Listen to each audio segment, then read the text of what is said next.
सबको मेरा सादर नमस्कार। आज की कहानी का शीर्षक है कर्ज मुक्त जिंदगी। 50,000 की नौकरी, फिर भी महीने के आखिरी दिनों में बेबस लाचार फिरता रहता है वो। कभी इससे उधार मांगता तो कभी उससे उधार। ऐसा नहीं कि उसके परिवार में लोग ज्यादा हैं, 3 ही लोग हैं, लेकिन माजरा क्या है समझ नहीं आता। घर का किराया भी नहीं देना पड़ता, क्योंकि पिताजी ने पुश्तैनी मकान में उसको हिस्सा जो दे दिया था। हम ऐसा ही कुछ किसी किसी के बारे में सुनते रहते हैं तो बड़े ही सहज भाव से प्रतिक्रिया करने लग जाते हैं। लेकिन सोचा है, आज हर वे दूसरे व्यक्ति का हाल यही है। वह कर्ज के बोझ में दबा हुआ नजर आता है। कारण जानने का प्रयास किया तो कुछ ऐसे कारण नजर आए जो वास्तव में जिंदगी को आगे ले जाने के लिए बजाय पीछे धकेलते हुए नजर आते हैं। तो कहानी इस प्रकार है। घर का माहौल बहुत ही अच्छा, खुशनुमा, सब कुछ अच्छा सा। सवेरे सवेरे न्यूज़पेपर पढ़ते हुए एक गुलाबी कलर का टेम्पलेट हाथ में आया। पढ़कर जिज्ञासा हुई, कोई भी इलेक्ट्रॉनिक आइटम ले लीजिए 0% ब्याज पर। गर्मी का मौसम भी था, सोचा किस्तों में एसी ले लेते हैं, ब्याज भी नहीं लग रहा है। हर 3 महीने में 3,000 ही तो देने पड़ेंगे। एयर कंडीशन घर पर लग चुका था। अब रात और दिन एसी की ठंडी ठंडी हवा में आनंद से बीतने लगा। जब बिजली का बिल आया तो माजरा कुछ समझ में आया। जहां 3,000 में काम हो जाता था, वहां 9,000 का बिल देखकर एसी चलते हुए भी माथे पे पसीना आ गया। जीवन की गाड़ी चल रही थी, घर में ऑल्टो कार सबको हर जगह ले जा रही थी, एवरेज भी अच्छा दे रही थी। एक इस्तिहार पढ़कर मन में कुछ लालच जागा। अपनी पुरानी कार के बदले नई कार ले लेते हैं, आसान किस्तों में। तो पहुंच गए पुरानी कार को लेकर कार के शोरूम में। वहां पहुंचते ही हमारा स्वागत कोल्ड ड्रिंक पिलाकर हुआ और एक मॉडल जैसी नवयुवती ने हमें बैठने के लिए कहा। हमें बहुत ही प्यार से नई सेडान कार के फायदे के बारे में समझाया। हम झांसे में आ गए। अपनी पुरानी कार औने पौने दामों में वहीं छोड़कर नई बड़ी कार लेकर आ गए। नई कार के साथ अब तो हमारी घरवाली के भी कुछ शौक चढ़ाए। 10 दिन बधाई का दौर चला और हम भी धीरे धीरे उस माहौल से उकता गए।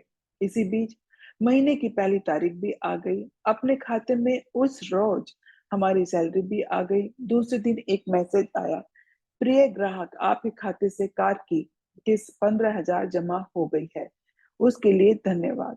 पढ़कर मैसेज पानी माथे पर पसीना आ गया। मैं कहता भी किससे, मैं खुद ही उसके जाल में फंस जो गया हूँ।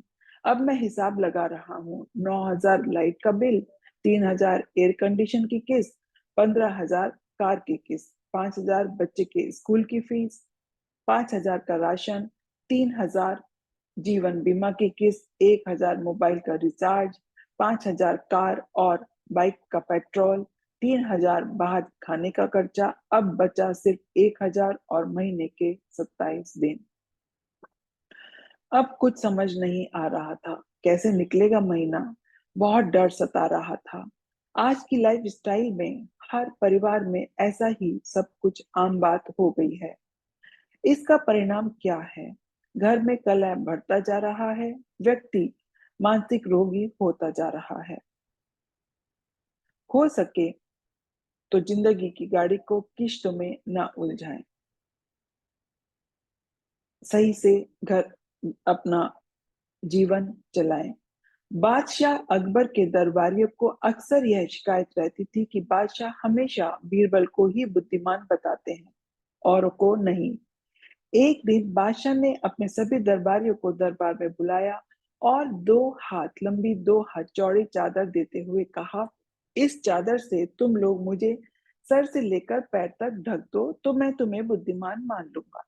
सभी दरबारियों ने कोशिश की, किंतु उस चादर से बादशाह को पूरा न ढक सके। सिर छिपाते तो पैर निकल आते, पैर छिपाते तो सिर चादर से बाहर आ जाता। आड़ा तिरछा लंबा चौड़ा हर तरह से सभी ने कोशिश की, परंतु सफल न हो सके। अब बादशाह ने बीरबल को बुलाया और वही चादर देते हुए उन्हें ढकने को कहा। जब बादशाह लेटे तो बीरबल ने बादशाह के फैले हुए पैरों को सिकोड़ लेने को कहा। बादशाह ने पैर सिकोड़े और बीरबल ने सिर से पांव तक चादर से ढक दिया। अन्य दरबारी आश्चर्य से बीरबल की ओर देख रहे थे। तब बीरबल ने कहा, तैते पांव पसारिए जैती लंबी सौर।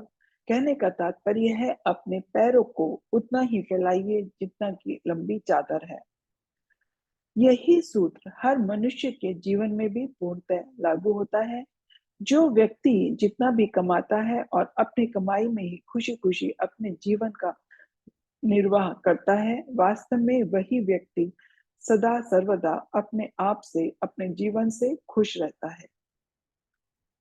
लेकिन जो व्यक्ति अपने आय से ज्यादा बिना सोचे समझे खर्च करता है, उसे ही जीवन में वह दुख, तिरस्कार, अपमान सहना पड़ता है और कर्ज लेने की आवश्यकता पड़ती है।